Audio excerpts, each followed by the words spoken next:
En nombre de la Junta de Gobierno del Colegio Oficial de Graduados en Ingeniería de la Rama Industrial, Ingenieros Técnicos y Peritos Industriales de Madrid, quería dar las buenas tardes a todos los colegiados que se incorporan a esta nueva webinar en este lluvioso día de 26 de noviembre del año 2020.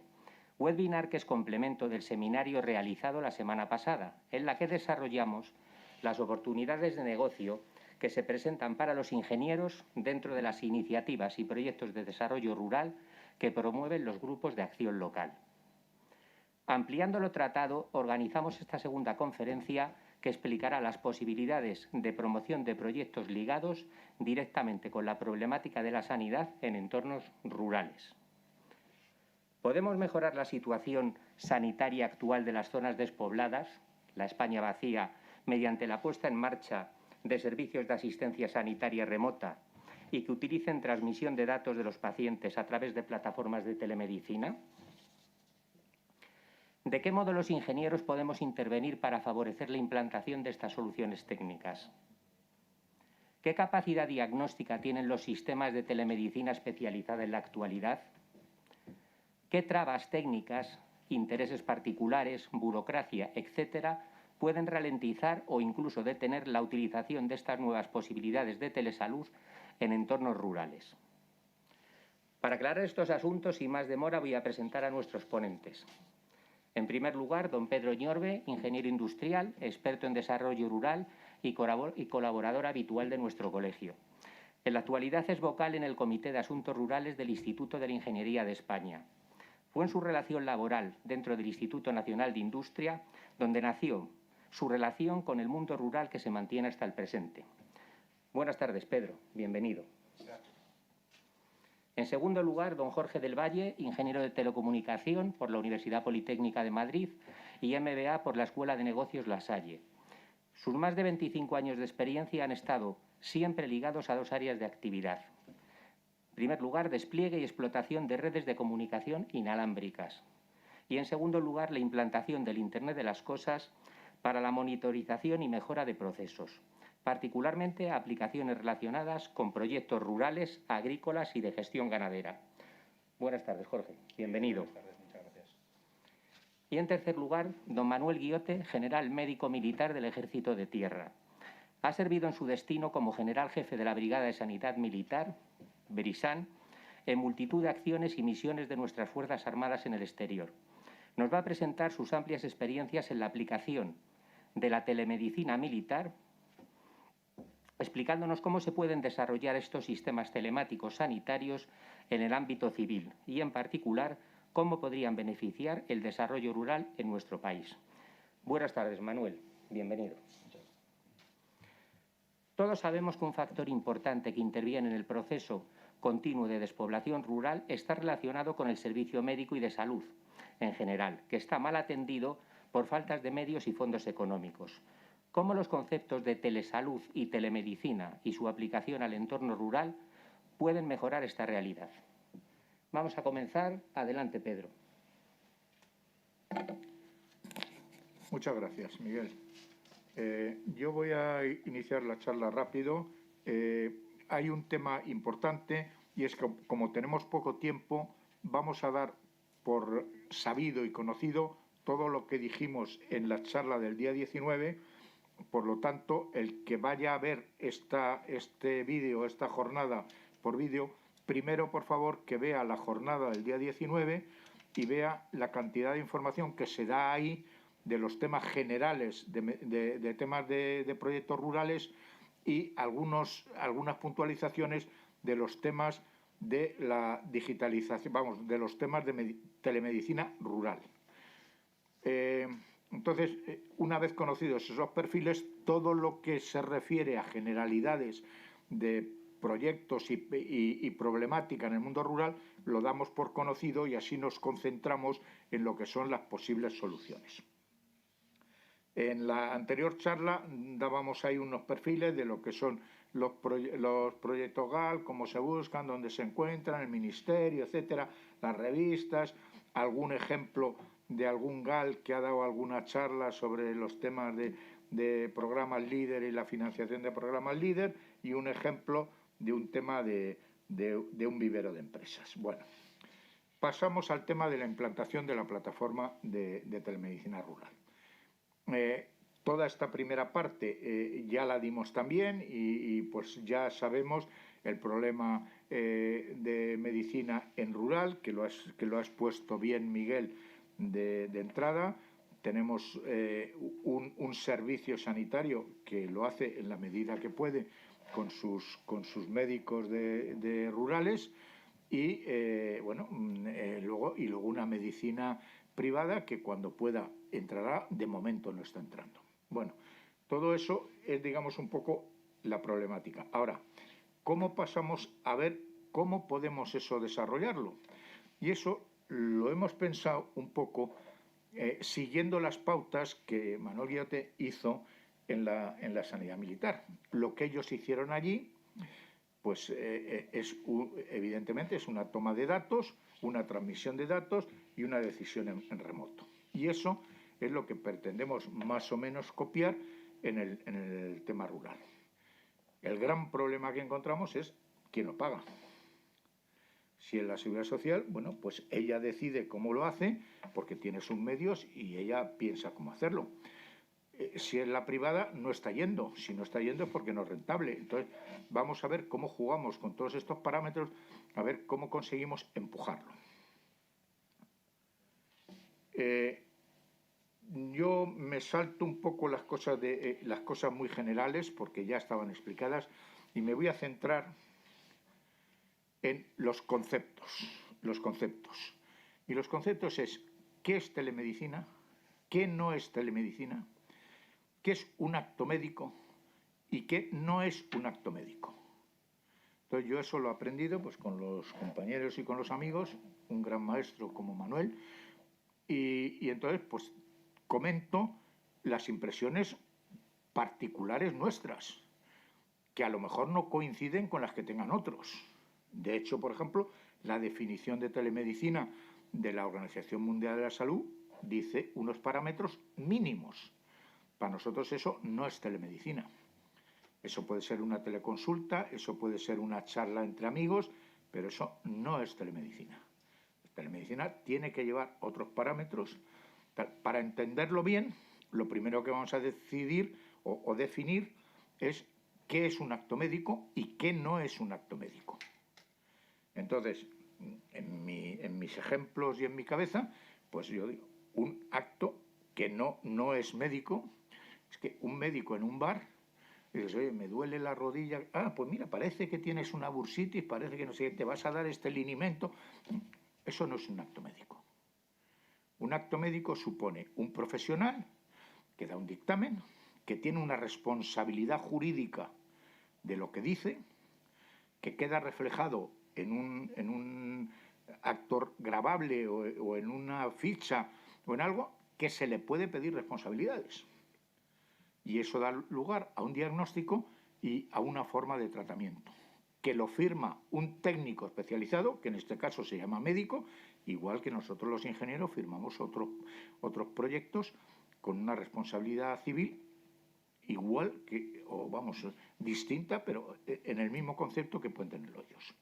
Entonces, acto médico tiene unas características. Entonces, toda telemedicina lo que lleva implícito es, se toman unos datos al lado del enfermo, no existe el médico, porque es un pueblo pequeño y solamente va el médico un día a la semana o algo así, pero sí se pueden tomar los datos, y los datos se pueden mandar en remoto para una decisión en remoto de un diagnóstico. Entonces, las fases. La fase 1 es el enfermo está en un pueblo, tiene que ir a que se le puedan determinar determinados parámetros que no pueden estar en las casas porque son temas técnicos que tienen que estar muy localizados, que puede ser en la farmacia, puede ser en unos centros del ayuntamiento o puede ser un centro de mayores, pero tiene que haber un sitio donde estén localizados los equipos. Eso no quita para que pueda haber otras cosas, como llamamos la pulsera, por ejemplo, que te puedan dar avisos de que puede haber un problema. Y eso sí puede estar en la casa. pero eso no va a transmitir información al médico. Eso va a transmitir avisos al centro que a su vez está conectado. Entonces estamos diciendo sensores, 1. 2, sitio donde se pone. Tiene que estar homologado, tiene que estar aceptado por el ayuntamiento, y ahí empiezan ya proyectos que luego diremos que son específicos de ingenieros. Después de esto decimos, bueno, yo ya tengo los datos, ahora hay que transmitirlos. Entonces la transmisión es una plataforma informática especializada en temas médicos, pero no solo eso. Además tiene que tener conocimientos en rural, porque hay plataformas buenísimas que las ves y dices, oye, esto está para un hospital de una población de 1 millón de habitantes, pero esto no está para rural. En rural no podemos hacer estas cosas. Entonces tienen que ser plataformas médicas y al mismo tiempo especializadas en rural. Siento comunicar que no hay muchas. Bueno, habrá que potenciarlas, etcétera. Todas con el mismo problema. Sanidad pública o sanidad privada. En sanidad pública mandan los médicos rurales y mandan tal. Los médicos rurales están, muchos de ellos, muy por la labor de que se le den más armas, pero no todos. Pero además dependen de una estructura donde hay unos políticos, etcétera. Entonces, bueno, hay que convencer eso. Y luego está la privada, que si es rentable la podrá poner y si no es rentable no la pondrá. ¿Cómo la podemos hacer rentable? Pues ya lo hemos discutido mucho entre nosotros. Los grandes problemas pueden ser la inversión inicial. Entonces tenemos que conseguir fondos para pagar y que sea gratuito los kits de monitorización y que quede por resolver el problema del servicio. Pero que la inversión inicial seamos capaces de financiarla o de subvencionarla. Las empresas privadas están de acuerdo con el tema. Pero claro, lo que ellos no quieren es decir, bueno, sí, de acuerdo, se ha puesto el kit, pero ahora ¿quién manda las informaciones? ¿Tengo que mandar yo a la gente? Pues no. Entonces, estamos estudiando qué soluciones hay de personal que está ya en rural, que ya hace otros trabajos y que por poco incremento de precio puede poner sus conocimientos técnicos, y estamos hablando farmacéuticos, estamos hablando de enfermeros, estamos hablando de personal del ayuntamiento, estamos hablando de gente en los centros de mayores, estamos hablando de veterinarios. O sea, hay gente que no tiene la titulación médica, por lo tanto no puede hacer acto médico, pero sí puede colocar sensores y mandar la información tocando unas teclas en un ordenador. Entonces, ese tipo de apoyos es el que puede abaratar mucho el servicio posterior. Si conseguimos unas buenas condiciones de financiación o de subvención en las inversiones iniciales y unos apoyos en absorber parte de los gastos con personal local, podremos hacer algo. Si no somos capaces de organizar eso, pues probablemente no triunfaremos. Pero muchos de los aquí presentes lo que hacemos es negarnos al no de entrada. Vamos a probarlo. Y ahí nos apoyamos, pues como decíamos el otro día, pues en entidades como Asaja, en entidades como Cofares, en servicios municipales que ya están muy avanzados y que tienen lo que llamamos bata blanca, tienen servicios de medicina en su propia estructura, tipo Eulen, por ejemplo. Entonces, bueno, si conseguimos con ellos lanzar estas cosas, bueno, pues estaremos una serie de técnicos. Luego, ya saliendo ya de todo este entorno, yo lo que quiero, pero preferiría, bueno, el tema de equipos lo va a hablar Manuel, que yo no me voy a entretener en estas cosas. Bueno, el esquema técnico lo van a exponer tanto Jorge como Manuel, y yo ahora quiero dar unas pinceladas muy rápidas de esto en qué puede beneficiar a los colegiados de un colegio como el de ingenieros técnicos industriales. Entonces, primero de todo, estamos hablando de un entorno rural. Por lo tanto, solo puede beneficiar a aquellos técnicos que ya tengan en la cabeza los proyectos de entorno rural, los que hablábamos el día 19. Si no es así, olvídate, porque esto nunca te va a dar ningún servicio a ti. Ahora, si ya estás allí y haces licencia de actividades o ya haces, mueves expedientes, ya haces cosas, bueno, pues aquí tienes. El local donde se ponga tiene que ser un local homologado, tiene que ser un local estudiado por un técnico, de acuerdo con el ayuntamiento. No sé si hará falta aprobación del ayuntamiento. Esto tiene una normativa, te tienes que amoldar a la normativa. Luego lleva unas instalaciones, por ejemplo, de fontanería, unas instalaciones eléctricas, unas instalaciones de seguridad. Hay una serie de cosas que alguien las tiene que firmar, ¿eh? Y eso los ingenieros pues tenemos una posibilidad de entrar ahí a esos temas.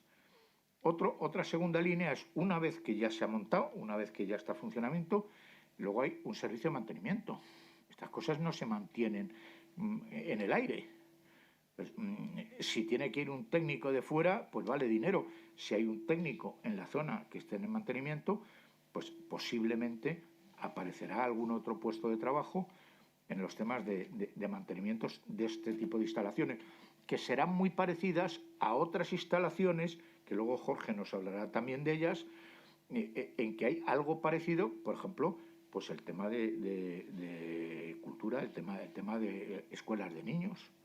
O sea, hay muchos otros proyectos que tienen concatenaciones y que el proyecto de mantenimiento o el proyecto de servicio, pues a lo mejor es común. Entonces, eso es otro punto de trabajo también. Y luego hay otro punto también muy importante, y es que todas estas cosas tienen que llevar indefectiblemente, sí o sí, algo de apoyo gubernamental, apoyo de los GAL, apoyo de alguien para la financiación. Entonces, si hay que dar apoyo en financiación, hay que hacer expedientes. Y esos expedientes los sabemos hacer los ingenieros, los sabemos hacer gente, pero no todo el mundo sabe hacerlo y no todo el mundo está autorizado a hacerlo. Entonces, es otro campo donde los ingenieros tenemos nuestro nicho. Ahora, el que esté ya en rural, no lo intentes si no tienes los contactos previos, porque no lo vas a conseguir. Esos son los campos que yo veo que tenemos muchas cosas que decir. Los colegios pueden apoyar a sus colegiados, pues dándole instrucciones, diciéndole, oye, mira, no conoces la plataforma, pero yo te voy a presentar una plataforma que ahí en tu zona se mueve bien. Oye, no conoces a la gente de Sanitas, pero yo te lo voy a presentar. Hay una casa de seguros que tiene mucho interés en entrar en tu zona. O sea, hay cosas que los colegios les pueden ayudar a sus colegiados, siempre que estén en la zona. Si no estás... Bueno. Entonces yo creo que el perfil lo hemos dejado abierto. La parte técnica la van a decir compañeros que saben mucho más que yo. Y chico, pues aquí lo dejo. ¿Quién sigue? Manuel, ¿tú?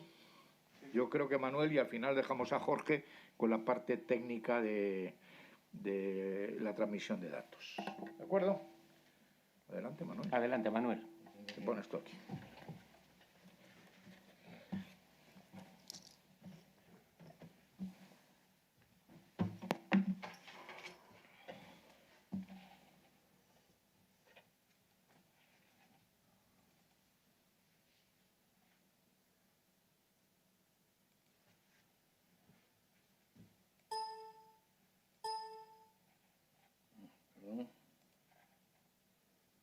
Problemas del directo.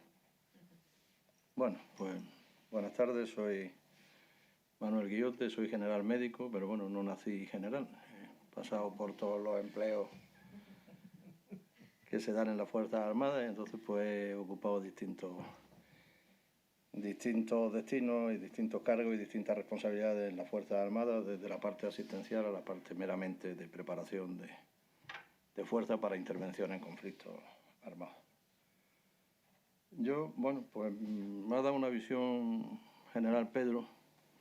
Yo voy a dar una visión un resumen de lo que es la telemedicina y por qué se puede parecer la telemedicina rural a la que empleamos o la que se usa en las Fuerzas Armadas.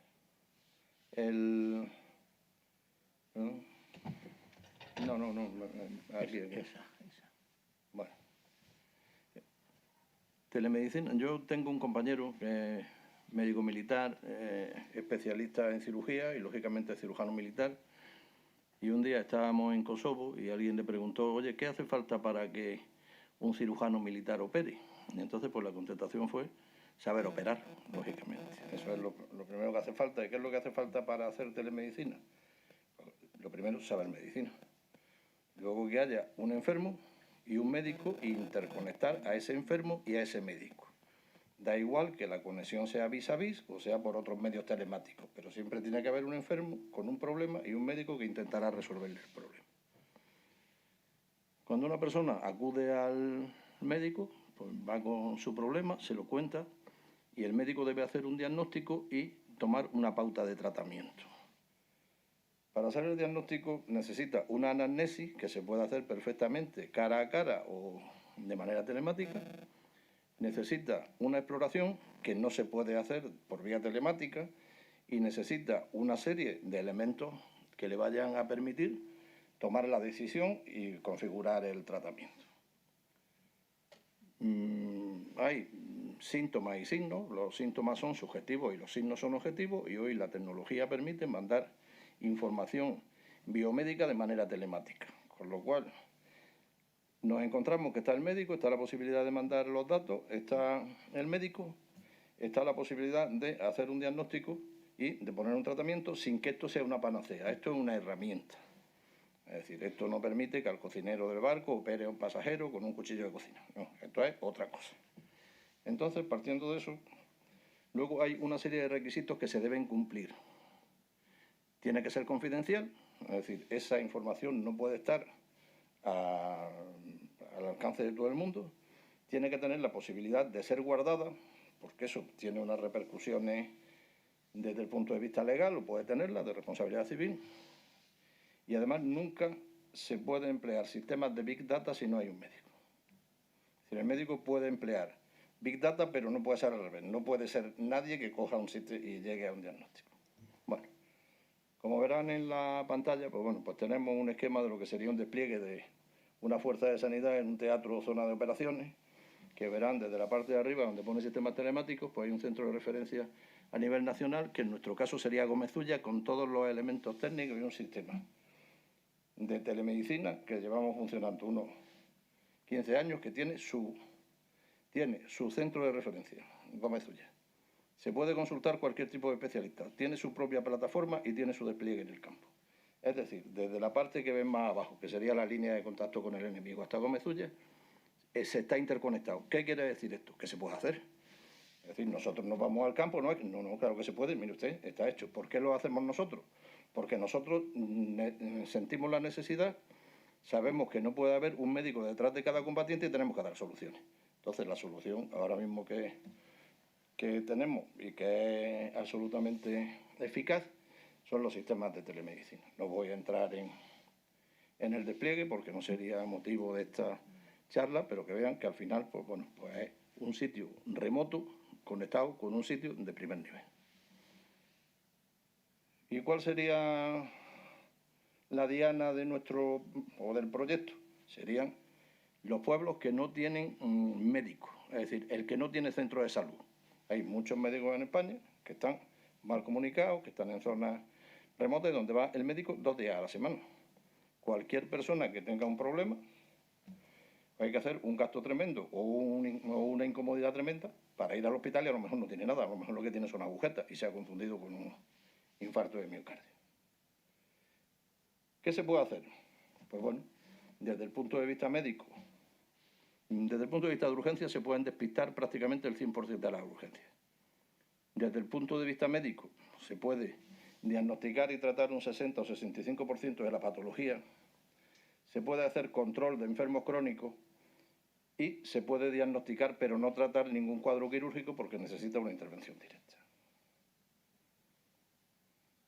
Nosotros la dividimos desde el punto de vista militar en medicina estratégica, que sería desde un centro donde ya hay personal sanitario profesional con la retaguardia, en este caso Gómez Ulla. Es decir, aquí esto es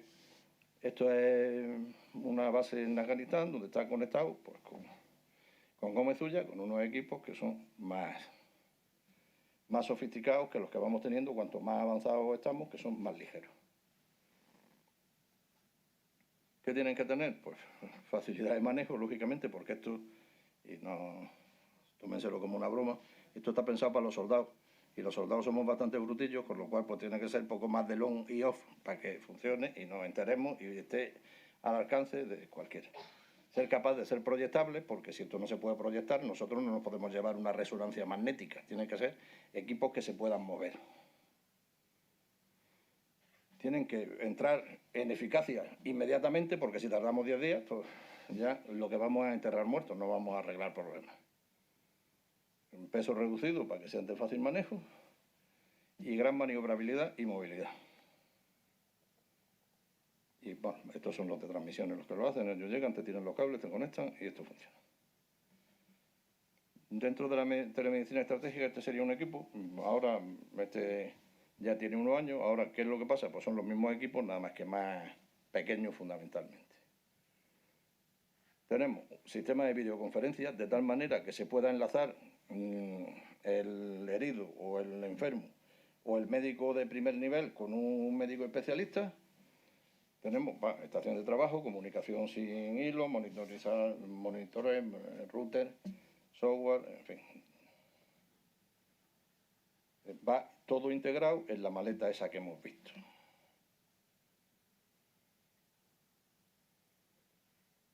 Y luego, pues los equipos que hemos dicho que transmiten parámetros biomédicos.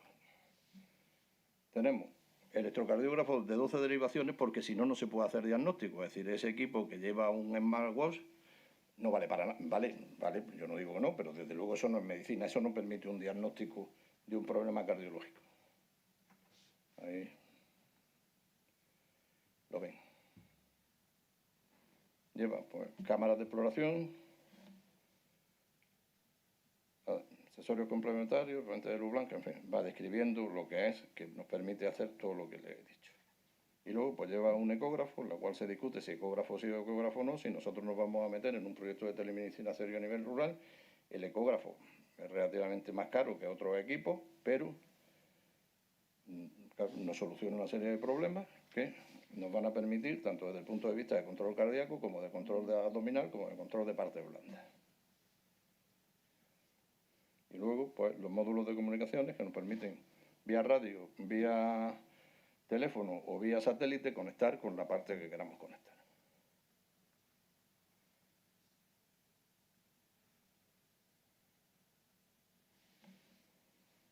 Bueno,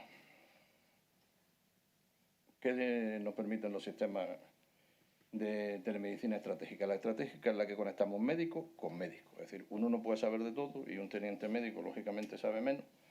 Entonces, pues hay cosas en las cuales tiene que resolver sí o sí, porque si tiene una hemorragia masiva o tiene una obstrucción aguda de vía aérea o sabe hacerlo o no, pero si se le presenta alguien con un dolor de pecho o se le presenta con una lesión de piel, pues sí puede pedir asesoramiento y que se le ayude. Y fundamentalmente, bueno, nosotros como Fuerzas Armadas tenemos desplegado en todas las operaciones militares que tenemos abiertas, tenemos desplegado en la Antártida y funciona, ¿eh? Tenemos desplegado en todos los buques de la Armada y en este caso de telemedicina estratégica médico a médico solucionamos cantidad de problemas que si no tendríamos que evacuarlos a España o a zona de retaguardia.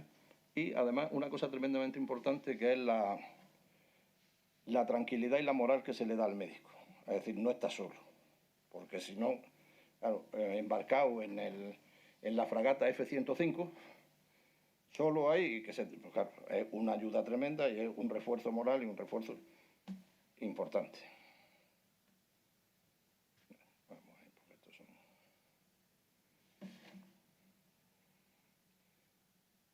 módulos hechos. Aquí tienen un monitor, lo mismo que el que podría estar en una UBI, nada más que más pequeño. Hay un electrocardiógrafo, hay un ecógrafo, en fin, vale.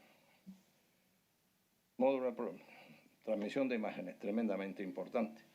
Es decir, yo cuando estudié medicina, pues de dermatología aprendí que las lesiones de la piel eran pupas, ronchas y fogarás, pero eso no le parece bien a los dermatólogos ni al paciente. Entonces, si yo tengo la capacidad de hacer una foto en alta resolución y mandarla y que un dermatólogo me diga eso, ponle corticoides, o no use corticoides porque puede ser viral, pues estamos solucionando un problema y estamos sin causar mucha molestia. Sí, temas de luz blanca.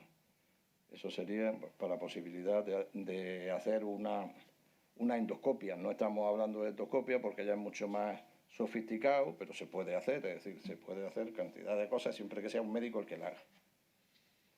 La ecografía, como ya he dicho, la ecografía nos soluciona tremendos problemas y eso es un ecógrafo de campaña que vale pues 3.500 euros. Todos los contenedores van rugerizados. Otra aplicación que tiene este sistema es que nosotros podemos hacer un maletín y llevarlo a la casa del paciente. Es decir, podemos tener un sitio físico no móvil y un maletín donde llevemos las cosas y se puede hacer el diagnóstico en la casa del enfermo. Todos son rugerizados, todos son normativa OTAN, todos son apilables, todos son configurables y todos son... Y ahora viene la táctica, que sería la rural. La rural es de donde no hay médico a donde hay médico. Pues se puede hacer casi lo mismo. Aquí está el esquema del despliegue táctico con las transmisiones que se van buscando y tal, pero bueno, eso es lo demás. Aquí tenemos una formación sanitaria de campaña, una ambulancia y un sanitario.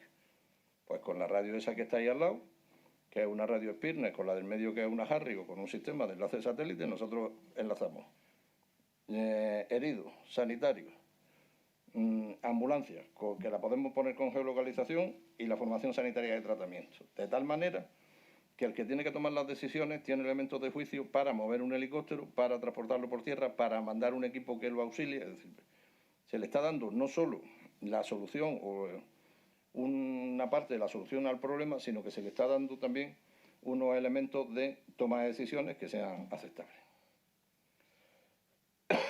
Esto ya son cosas de tipo técnico que no nos van a llevar a ningún sitio. Estas son las características de la radio. Las radios son este tipo de radio que es inteligente, pues se van buscando entre ellas, actúan de relé y las tenemos por muchas cosas. Primero porque en este caso actuamos de unidad experimental y nos dieron esta radio cuando la reglamentaria en el ejército era la APR 4G y aparte de tener salto de frecuencia, ser absolutamente confidencial, todo lo que sea, al ir buscándose es ideal para sitios confinados. Es decir, conseguiríamos el enlace en un túnel, por ejemplo, que no se podría conseguir con un sistema de radio convencional. ¿Qué características tiene que tener? Pues tiene que tener cifrado, tiene que tener GPS, tiene que tener... Bueno.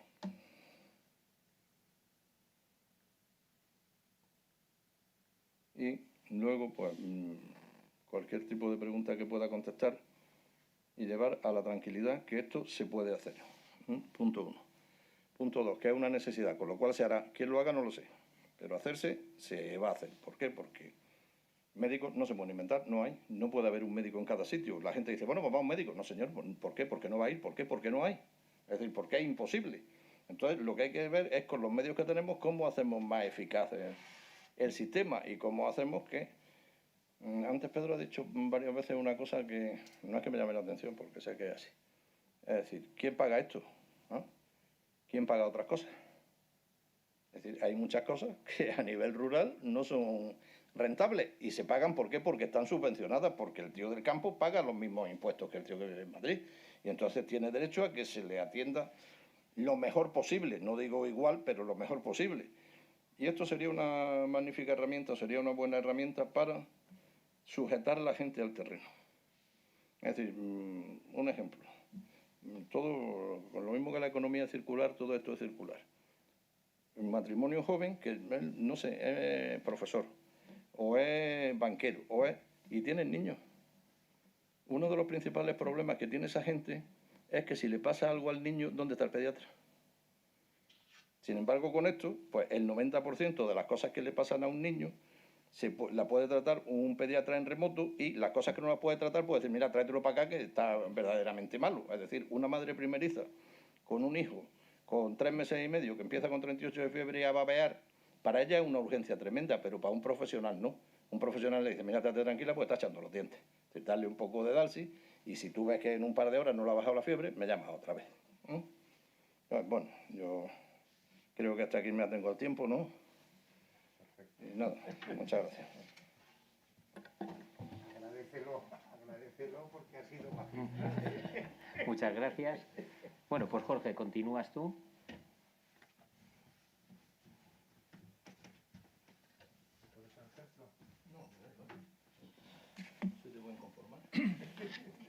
Muchas gracias. Pues yo voy a ser el que va a poner los cables. O mejor dicho, no, porque yo soy de aquellos que piensa que todo lo que se puede hacer de forma inalámbrica no lo hagas con cable, ¿vale? Será por deformación, será porque estudié la especialidad de radio y bueno, pues muchos años después algo me tiene que quedar, que solo sea la voluntad. Bueno, ya me ha presentado Miguel, pero así que no voy a hacer más hincapié. Sí redundar sobre una cosa que él ha dicho, ¿no? De toda mi carrera ha transcurrido a caballo entre dos temas que voy a tocar en esta charla: despliegue de redes de comunicaciones inalámbricas, siempre, y el IoT, ¿vale? El Internet de las cosas. El IoT lo tenemos ahora en los telediarios, pues desafortunadamente no, porque hay otras noticias mucho más relevantes, pero llevamos oyendo hablar de IoT muchísimos años. ¿Y qué es eso del IoT? ¿Vale? Esta charla no va del IoT, pero ¿qué es eso del IoT? A mí me gustaba poner hace muchos años, cuando hablaba de estas cosas, me gustaba poner esta foto. Bueno, la ponía... era mucho más interactivo, es decir, desafortunadamente en la situación actual no podemos tener... Esto es virtual, esto es online. Cuando tienes gente sentada ahí delante en los sillones, esta foto me permitía interactuar mucho más. Y yo preguntaba siempre qué diferencia hay entre el vehículo que está en la parte de arriba, un Fórmula 1, y el 124 que hay abajo. Muchos de los que nos estén viendo no saben lo que es un 124. Yo pongo esta foto porque es el coche con el que aprendí a conducir, porque es el coche que tenía mi padre. Y la gran diferencia hay muchas diferencias, aerodinámica, etcétera, etcétera, pero una de las diferencias brutales entre estos dos coches es esa palabra rara que aparece ahí abajo, la telemetría. Es decir, en un Fórmula 1 absolutamente todo está medido y hay alguien al otro lado de la pantalla que está viendo en tiempo real qué es lo que le sucede al coche, y el 124, pues no, pues cuando subíamos el puerto de la cadena en camino de Cartagena, se nos quemaba porque no había un testigo que dijese que se estaba calentando la temperatura. Pues el IoT no es más que, simplificándolo mucho, la telemetría llevada a absolutamente todas las cosas. A cualquier objeto, que cualquier objeto sea capaz de medir y trasladar información de lo que le está pasando a un punto remoto. ¿De qué nos vamos a centrar aquí en esta charla? Pues de esta parte que resalta en rojo, de la parte de comunicaciones. Es decir, a la parte de la izquierda tenemos esa recolección de datos médicos, bien con ese wearable, esa pulsera que lleva la persona en su casa, el paciente, o bien en ese puesto medicalizado al que acude con un instrumental mucho más avanzado. En la parte de la derecha lo que tenemos es la plataforma donde alguien va a interpretar esa información, pero vamos a ver cómo nos solucionamos la vida para enviar esa información en ese entorno rural. Para llegar a este escenario, donde, por redundar, ¿no? Donde ese paciente pueda estar en su casa o pueda estar en ese punto medicalizado completamente controlado. Bueno, la realidad que tenemos es esta, es decir, en todos los puntitos que aparecen ahí iluminados son grandes ciudades, no vamos a tener ningún problema de comunicaciones, en muchos otros puntos tampoco, pero va a haber mucha zona de sombra donde realmente las comunicaciones no sean todo lo buenas que necesitamos para transmitir toda la cantidad de información que vamos a estar generando. Entonces, y esto no es nuevo. O sea, el problema de las comunicaciones rurales no es en absoluto nuevo. Cuando la única preocupación que teníamos era la voz y no nos importaba la velocidad de transmisión de datos, bueno, pues había una cosa que se llamaba la telefonía rural de acceso celular, el TRAC. ¿Y qué era el TRAC? Era llevar la voz mediante Moviline, alguno habrá conocido el Moviline, muchos otros, insisto, de los que están al otro lado de la pantalla, no sabrán de qué estoy hablando. El Moviline era el antecesor de la telefonía móvil actual. O sea, la primera generación, si el GSM se denominó 2G, el Moviline era el 1G y era solo voz. Bueno, ¿qué se hacía? Era colocar un Moviline en una casa de una aldea con su antenita externa y eso se transformaba en el teléfono fijo de la casa. Allá por principio del año 2000, 2002, salió una ley que sobre el papel era muy bonita, decía que había que llevar, era si no recuerdo mal, la LSSI, la Ley de Servicios y la Sociedad de la Información, que había que llevar 2 megabits por segundo a cualquier parte de España. Ya, pero a ver quién paga la factura. Bueno, se empezó a dar soluciones pues, con el GPRS, que era la evolución del 2G, de la telefonía móvil GSM. Empezaron a aparecer algunas tecnologías como el LMDS, que es el antecesor de lo que luego fue el WiMAX y bueno, luego derivó en el LTE, más o menos. Pero insisto, a ver quién pagaba esa factura, ¿no? En definitiva, cuando hablamos de comunicaciones rurales, y nos lo vamos a encontrar en la aplicación en telemedicina y en muchas otras aplicaciones, nos tenemos que hacer esta pregunta, para mí es crítica. ¿Qué canuto de datos, si lo podemos decir así, qué ancho de banda vamos a necesitar? Es decir, ¿necesitamos 100 megabits por segundo siempre, para todo? ¿O nos vamos a bajar una película, queremos bajarnos una película en 5 segundos en todo tipo de entorno?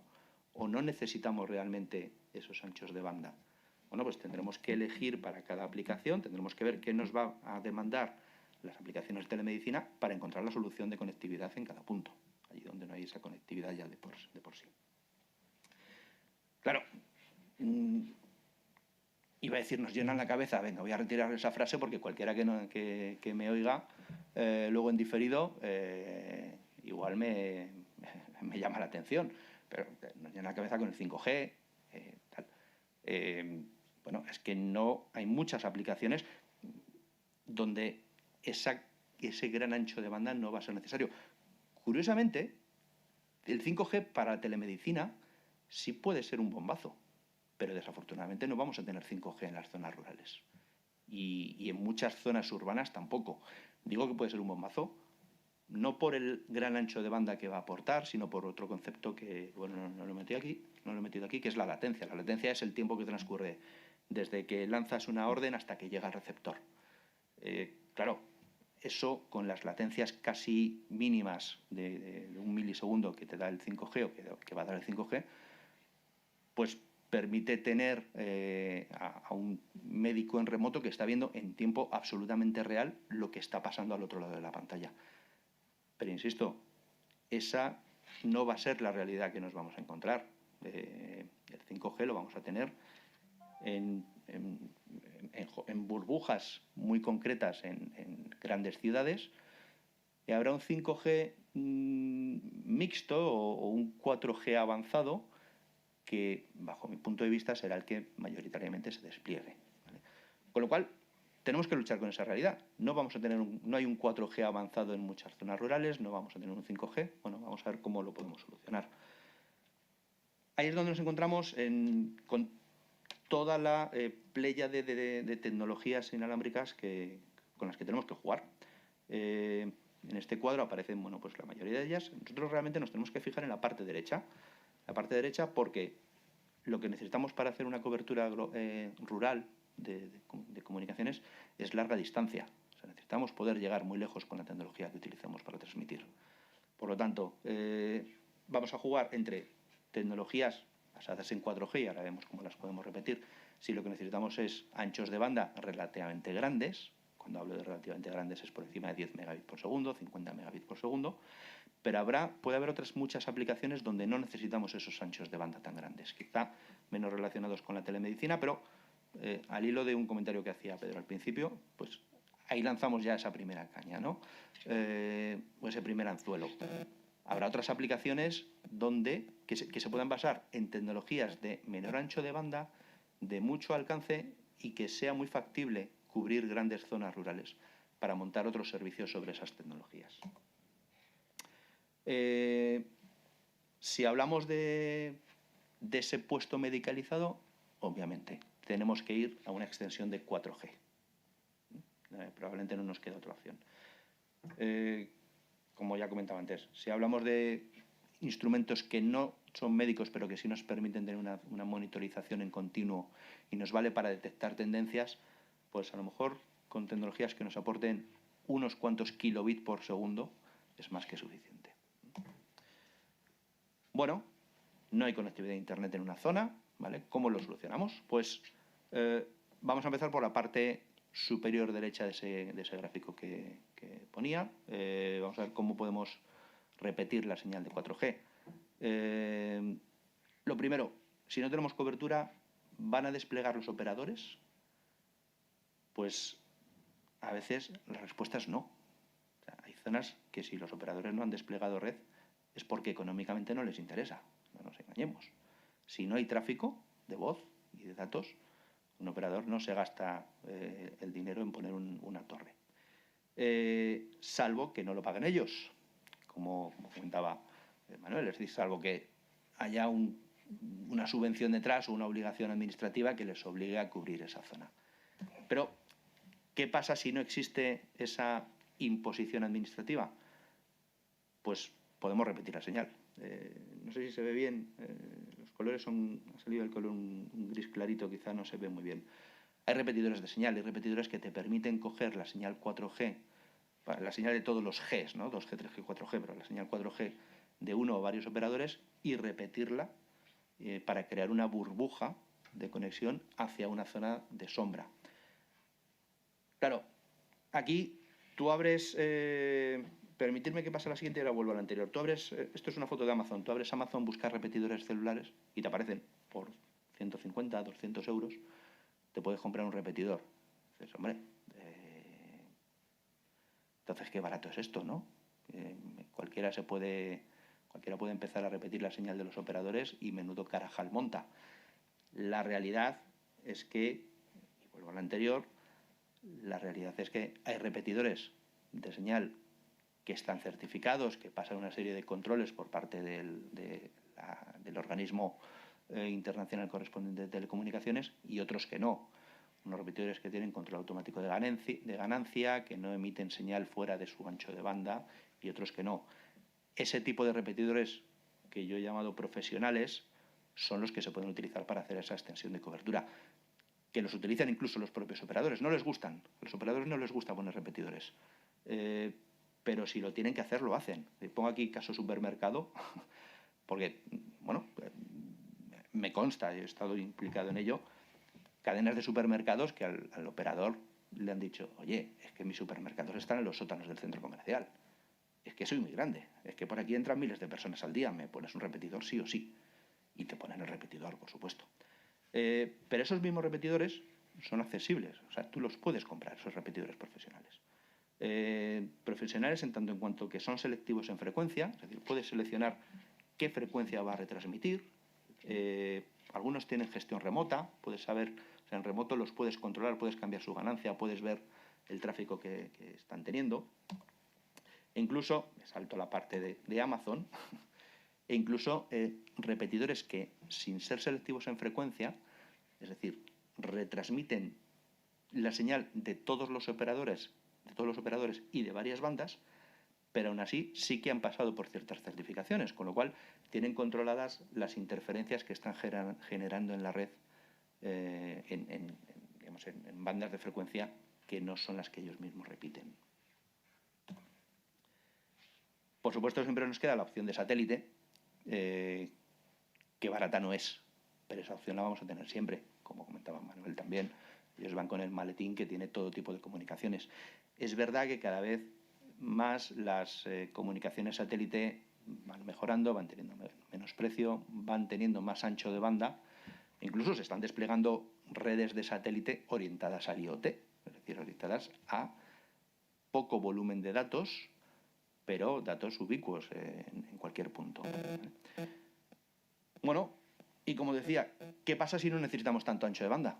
Pues podemos recurrir debemos recurrir a lo que se denominan tecnologías LPWAN, Low Power Wide Area Network, es decir, son tecnologías de comunicación de muy largo alcance con un ancho de banda reducido de varios, en el mejor de los casos, pues varias decenas de kilobits por segundo, pero que son relativamente sencillas y baratas de desplegar, funcionan en banda libre, algunas de ellas, con lo cual no hay que pedir licencias administrativas, y pueden dar soporte a servicios realmente muy interesantes para en cualquier entorno urbano y entorno rural, por supuesto. Una que a mí particularmente me gusta mucho por lo bien que funciona es la tecnología LoRaWAN. O sea, LoRaWAN funciona, como digo, es banda libre, 868 MHz, eso no hay que pedir licencias, es una banda de uso libre en toda Europa. Estados Unidos y Australia utiliza otra banda, 915 MHz, pero bueno, no es el caso. Está pensada solamente para el IoT, o sea, pocos datos, pero hay muchísimas aplicaciones donde el volumen de datos es más que... Además, la capacidad que te da este tipo de redes es más que de sobra para el volumen de datos que se está trabajando. Y es muy, muy escalable. Entonces, te permite ir aumentando cobertura, si estás en aplicaciones rurales, empezar por una zona de sombra, según se van generando nuevas necesidades, ampliar cobertura en nuevas zonas de sombra simplemente con ir añadiendo el equivalente a lo que sería una estación base de telefonía móvil. Tiene otro nombre, pero para que nos hagamos una idea. Son tecnologías que tienen mucho alcance, muy buena penetración en interiores, dentro de edificios, donde la latencia, por contra, o sea, al revés de lo que comentaba del 5G, la latencia pues, no es su mejor virtud, pero, insisto, hay aplicaciones donde esa latencia es perfectamente soportable. Bueno, esto es la arquitectura típica de este tipo de redes, donde se va montando una serie de estaciones base, de gateways. Los dispositivos se conectan a esos gateways de manera transparente, es decir, se conectan a tantos gateways como estén en su radio de alcance, y a partir de ahí, desde el elemento central que aparece en la pantalla, el network server, que lo que hace es traducir toda la información de los dispositivos al mundo IP, al mundo Internet.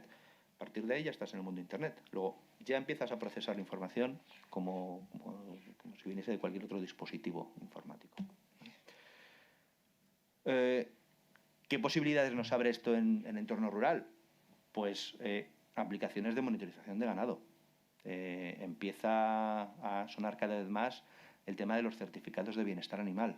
Es decir, si hablamos de ganado en ganadería extensiva, pues saber por dónde se está moviendo ese ganado, saber cuál es su grado de bienestar en función del movimiento que tiene, del tiempo que está rumiando, del tiempo que está paciendo. Aplicaciones de agricultura de precisión, gestión de riegos, gestión de saber cuánto agua hay que aplicar en cada punto de un determinado cultivo, telelectura de contadores, lectura remota de contadores de todo tipo, monitorización de llenado de balsas, de depósitos, saber cómo de lleno está un silo en una carretera, telegestión del alumbrado público, es una de las aplicaciones más típicas. Se trata no solo de cambiar a luminarias LED, sino además ser capaces de controlar remotamente esas luminarias para disminuir su intensidad en función pues, de las horas o de las circunstancias atmosféricas. O monitorización e eficiencia energética de edificios, es decir, recopilar información de los consumos de los distintos subsistemas de un edificio. En conclusión, casi siempre hay una solución para un problema de comunicación en el entorno rural, en cualquier entorno. Otra cosa es que su coste sea más o menos asumible, pero la solución casi siempre la va a haber. No siempre hace falta grandes anchos de banda, entonces estudiemos cuál es realmente la necesidad y encontremos esa solución adecuada. Si no necesitamos grandes anchos de banda, hay soluciones muy, muy efectivas para desplegar otros sistemas y que pueden ser de mucho apoyo para algunas partes de la telemedicina que estamos hablando. Pero, muy importante, y por eso lo he dejado para el último punto, que hay que distinguir CAPEX versus OPEX, o inversión versus explotación de la red, ¿no? Y Pedro ha hecho mención a ello también. Puedes encontrar el dinero para hacer ese despliegue, ese repetidor, esa infraestructura LPWAN, pero luego hay que mantenerla. Entonces, esa ecuación esas dos piezas de la ecuación debemos mantenerlas ahí encima de la mesa. Y por mi parte esto es todo. Bueno, ahí os dejo mis datos de contacto. Cualquier pregunta que surja ahora, por supuesto, cualquier pregunta que surja en diferido, a vuestra disposición. Muchas gracias. Gracias, Jorge. Pedro. Yo pensaba que a lo mejor se había hablado aquí un momento, pero bueno, yo quería hacer una puntualización en el tema de las aplicaciones para ingenieros. ¿Por qué consideramos que estas cosas que ha hablado Jorge y las que hemos hablado en general son importantes para nosotros? El colectivo de ingenieros es un colectivo muy acostumbrado a trabajar con sensorización, con información que hay que transmitir y que se toman las decisiones en remoto. Y ahí estamos hablando pues, de las grandes plataformas, estamos hablando movimientos de tierras para carreteras, etcétera, con ESRI y sus sistemas ARGIS, tal.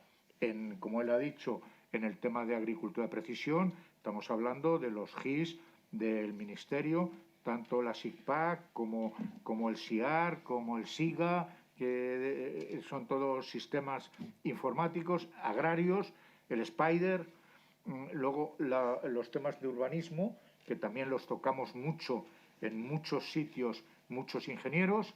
Entonces, en rural, digamos que en pequeño, pues es lo mismo. Tenemos muchísima información que tenemos que transmitir a distancia y estamos muy acostumbrados a trabajar esos temas. Y tenemos infinidad de plataformas que sabemos usar. Unos usarán el ARGIS, otros usarán el QGIS.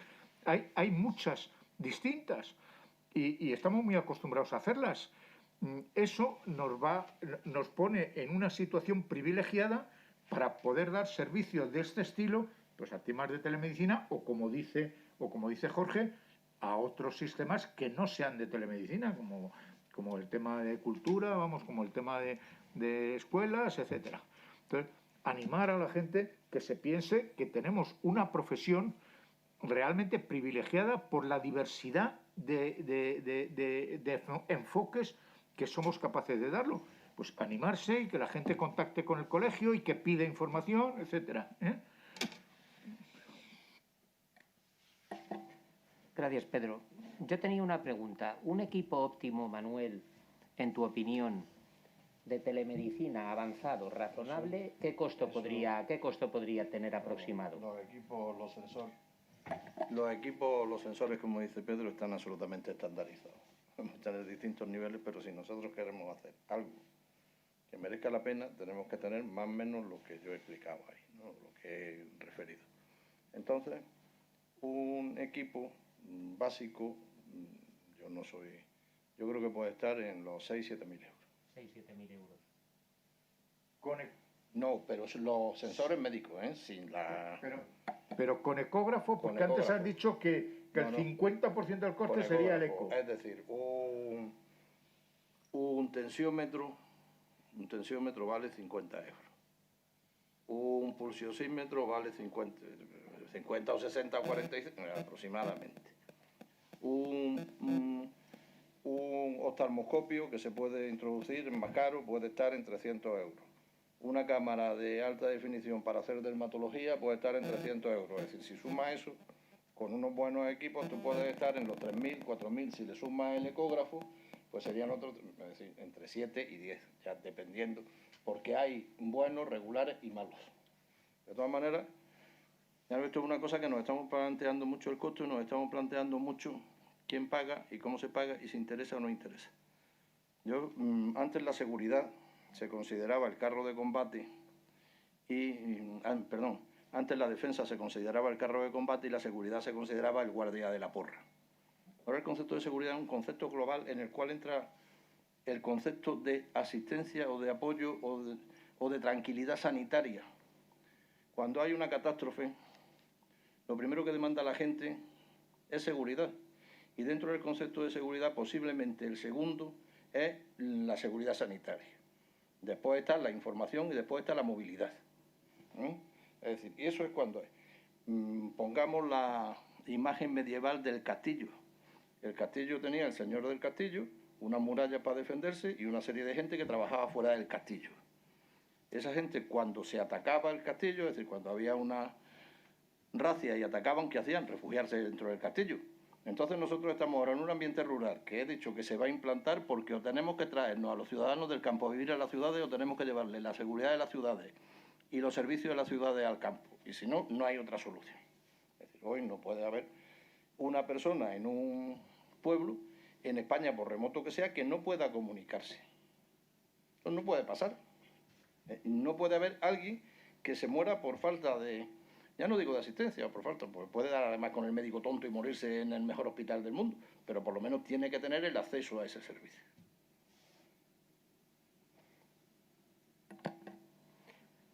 Tengo también una duda. Hemos hablado, Pedro, bastante de un local fijo. ¿Y móvil podría ser? Puesto que desde el punto de vista militar estamos observando que realmente sería como grandes ambulancias también. ¿Incluiría eso, Jorge, en el tema de las telecomunicaciones? Manuel, Pedro, Jorge. Sí. No, yo solo voy a decir una cosa. Lo mejor es combinar los dos sistemas. Los dos. Claro. Dependiendo del sitio, combinar los dos sistemas. Y dependiendo, es decir, no es lo mismo un pueblo en Andalucía que un pueblo en Galicia. Galicia está mucho más atomizado. Entonces en Galicia posiblemente interese el desplazar el servicio y no desplazar al... Mientras que en un pueblo de Andalucía, pues como está todo más cerca, pues... Y combinar las dos cosas, desde mi punto de vista, sería lo más razonable.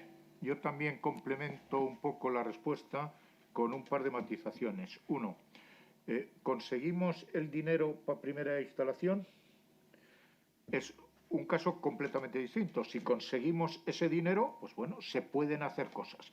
En mi opinión, y eso ya son impresiones particulares, yo sí soy partidario de que haya una zona fija, donde esté los monitores, lo cual no significa que no haya un maletín que se pueda desplazar, pero que haya el sitio fijo y homologado y con el visto bueno del ayuntamiento, que sea dentro del ayuntamiento, sea en la farmacia o sea en el centro de mayores, pero que haya un sitio fijo, homologado y donde se pueda ir y donde se puedan hacer todos los temas y que allí estén los equipos que los puede ver todo el mundo. Es más fácil controlar toda la transmisión y todo eso si hay un sitio fijo. Y entonces sí, lo que tenemos que hacer es el estudio, pero un local, todos los que somos ingenieros y que hemos hecho cosas, un local de 4x4, con 5 mamparas, un pladur, es que eso, el coste es ridículo siempre que el ayuntamiento nos ponga el local. Claro, si te tienes que comprar un local para hacer eso, entonces no. La farmacia tiene que cumplir unos requisitos, pero muchas de las farmacias rurales sí que tienen un entorno un poquito más grande, entre otras cosas porque a lo mejor se lo ha puesto el ayuntamiento. Entonces, sí tenemos espacio. Si tenemos espacio, cumplir las normativas y hacerlo son 4 duros. Un minuto, es decir, yo soy en este caso la cara amable de la fuerza porque yo no hablo de dinero. Yo, como no hablo de dinero, soy la cara amable de la fuerza. Entonces, yo creo que las cosas son mucho más fáciles. Lo que hay que llevar es la vida real y la vida normal al resto de cosas. Es decir, si nosotros tenemos un centro de salud, se pueden dar las dos situaciones. Es decir, unas veces va el enfermo al centro de salud y otras veces sale el médico para ver al enfermo en su casa. Pues esto es lo mismo. Se combinará, depende de la situación, depende del sitio, depende de las condiciones. ¿Y qué es lo mejor? Tener las dos cosas. ¿Que no se pueden tener las dos? Pues habrá que tener una. Pero lo mejor sería poder disponer de las dos lo mismo que disponemos en la vida normal. Es decir, hay veces que el médico va a casa del paciente, por lo mismo se le puede llevar la tecnología a la casa o puede ir el paciente a la tecnología y las dos cosas están perfectamente homologadas desde el punto de vista legal y social. No. Sí. Desde el punto de vista de las comunicaciones no habría mayor problema. Lo único que podría ocurrir es que habría redundancia de los sistemas de comunicaciones que habría que montar en ese equipamiento móvil, porque en unos sitios pues la conexión será por 4G de un operador, del otro por satélite. Entonces simplemente tendrás que tener los sistemas no redundados, sino complementados. Bueno, se nos va acabando el tiempo. ¿Alguna pregunta tenéis para los ponentes?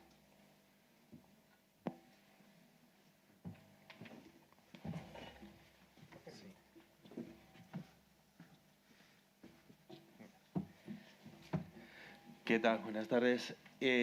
A mí lo que me queda una cierta dudilla es el tema logístico, pero el logístico del día a día. Es decir, porque creo que puede haber una base en la que no haya nadie de intermediario para hacer esa consulta, es decir, que haya una consulta con un médico, que es lo que se comentaba, ¿no? La madre que tiene un bebé con 38, dale un poco de Dalsi y ya está. Con lo cual esa persona tiene que tener esa disposición o disposición 24 horas al local de esa población. Y luego tenemos que tener otra logística, que es el médico que no tiene los medios en ese punto rural, pero que se los proporcionamos de tal manera que pueda tener el ejemplo del barco, que tenemos el barco que no es el cocinero que coge el cuchillo y opera, ¿no? Sino que es el médico que tiene un apoyo y tiene una cierta... y que, bueno, que de hecho que sabe manejar el ecógrafo, porque no creo que todo el mundo sepa manejar un ecógrafo, por muy sencillo que parezca, pero luego al final, bueno, pues hay una persona que tiene que interpretar datos, que tiene que verlo y que tiene que saber por dónde tiene que pasar ese ecógrafo, ¿no? Hay lagunas en lo que he hablado, ¿no? Y no me he expresado posiblemente suficientemente. Siempre tiene que haber un médico. Siempre, si no hay médico, no hay telemedicina, no hay medicina. Tiene que haber un paciente y un médico. Y luego la carretera para transmitir los datos. Lo que tú estás planteando, que es una cosa absolutamente razonable, ¿no? El tener esa duda, eso es planeamiento en detalle. ¿Por qué? Porque tiene múltiples soluciones. Una cosa es tener el concepto y otra buscar la solución para darle respuesta. Tú siempre puedes tener un médico. ¿Qué puedes tener? Una plataforma de médicos que estén activados las 24 horas. Puedes tener un médico por segunda opinión. Ese médico tendrá que tener en su casa un sistema para poder recibir la información, que él lo comprará o se le pondrá. Es decir, cada caso tendrá su respuesta. Desde la plataforma de médicos, al médico privado que le interese tener un sistema de esto, a la segunda opinión médica. Es decir, todo esto ya es planeamiento en detalle. Ya en cada caso habrá que estudiarlo, ¿no? Y la primera parte de la pregunta que no me... Sí, bueno, que habría que tener una logística para los dos casos, o sea, a lo mejor... Sí, pero es que eso, claro, es decir, uno es que acuda y luego haya una plataforma, es decir, que acuda a un sitio físico y luego haya una plataforma, o que haya una serie de médicos que estén interesados y se le ponga a cada uno su terminal, o eso ya te digo, cada caso tendrá un planeamiento, habrá que hacer el planeamiento, ¿no? Y que va subsidiario al planeamiento, tomar la decisión que se considere más oportuna en cada caso. A lo mejor una empresa de seguros le interesa tener su propia plataforma de médicos. A lo mejor en un pueblo, me lo estoy inventando, en el que sea, lo que hace la administración es que le interesa a la administración dar a ellos ese servicio. O puede que una persona que tenga recursos o tenga medios se le pueda poner con la clínica Mayo para que tenga una segunda opinión si se tiene que operar de rodilla o no. Es decir, esto tiene tantas soluciones como sea capaz de la inteligencia humana ocurrírsele. Yo voy a hacer también otra puntualización, que son casos concretos que estamos...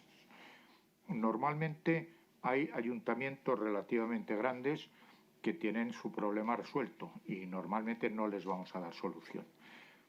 Pero de ellos dependen otros pueblos pequeños. Hay una mancomunidad de municipios o algo de eso. Estoy pensando en un Colmenar, estoy pensando en diversos sitios. Y hay un ambulatorio y tiene sus médicos. Pero a lo mejor al alcalde sí que le interesa hacer un esfuerzo, conseguir una financiación de desarrollo rural para decir, no, yo es que voy a prohijar a otros 6 municipios. Es el caso típico de los GAL. El otro día, cuando hablábamos, yo había hecho un reto de un GAL que tiene 62 municipios. Y eso yo quiero que vayamos como colegio y como empresas a hablar con el presidente, a decir, oye, queremos darte soluciones, no solo de medicina rural, de más cosas. A ver cómo lo organizamos. Porque son 62 municipios, joder. Bueno, pues por el tema de la hora vamos a ir terminando. Hemos estado viendo cómo las tecnologías de la informática y la comunicación y todo el tema de la telemedicina y telesalud puede ayudarnos en la mejora de la salud de los ciudadanos en estos entornos rurales, y cómo los ingenieros podemos desenvolvernos en el desarrollo y en el negocio de todas estas tecnologías. Tenemos que dar las gracias en nombre del Colegio de Ingenieros a don Manuel Guillote por estar con nosotros. Muchas gracias, Manuel. A don Jorge del Valle. Muchas gracias, Jorge. Y Pedro, que nos veremos en otras conferencias. Muchas gracias por estar aquí. Y, como siempre, pues agradecer también a los servicios de Secretaría de Dirección de nuestro colegio, de Secretaría Técnica, de Asesoría Jurídica, por la colaboración para el desarrollo óptimo de estas conferencias o seminarios que estamos haciendo últimamente. Muchísimas gracias a todos y hasta la próxima.